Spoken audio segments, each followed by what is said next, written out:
श्रोतेहो नमस्कार।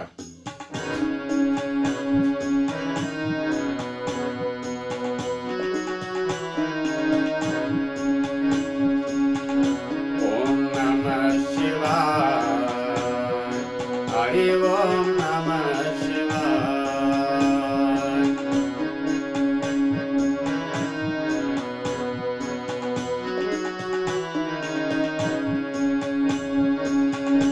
ओम नमः शिवाय,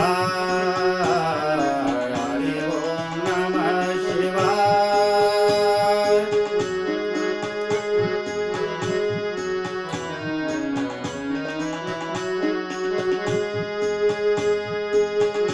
ओम नमः शिवाय,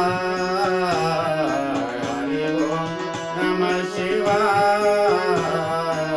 ओम नमः शिवाय, हरि ओम नमः शिवाय।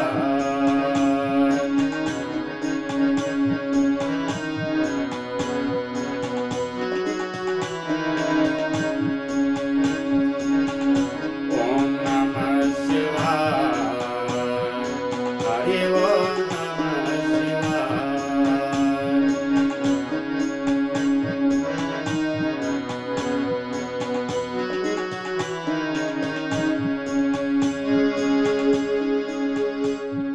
श्रोतेहो, आता यामध्ये प्रहर किती आहेत आणि किती प्रहरला आराधना करावी हे मी तुम्हाला सांगणार आहे। शिवरात्री म्हणजे रात्रीच्या आराधनेला महत्व आहे। शिवदिन असं म्हटलेलं नाही, शिवरात्री असं म्हटलेलं आहे। त्यामुळं रात्रीच्या आराधनेला फार महत्व आहे। शिवरात्र आधीच पुण्य दिवस, त्यावरी पूजन जागरण विशेष। त्रिकाळ करता नाम घोष, तयाच्या पुण्याशी पार नाही। अशा प्रकारचा उल्लेख केला आहे ग्रंथामध्ये। शिवलामृत ग्रंथामध्ये भरपूर माहिती दिली आहे। तर दिवसाचे 4 प्रहर आणि रात्रीचे 4 प्रहर येतात। आता संध्याकाळी दिवस 6:30 मावळणार, 6:38 मावळतो, म्हणजे या शिवरात्री दिवशी। आणि त्यानंतर पहाटेपर्यंत आपल्याला 4 प्रहर मिळतात। तर 6:30 ते 9:30 पर्यंत पहिला प्रहर, त्यामध्ये तुम्ही केव्हाही पूजा करावी किंवा वाचन करावं, नामस्मरण करावं।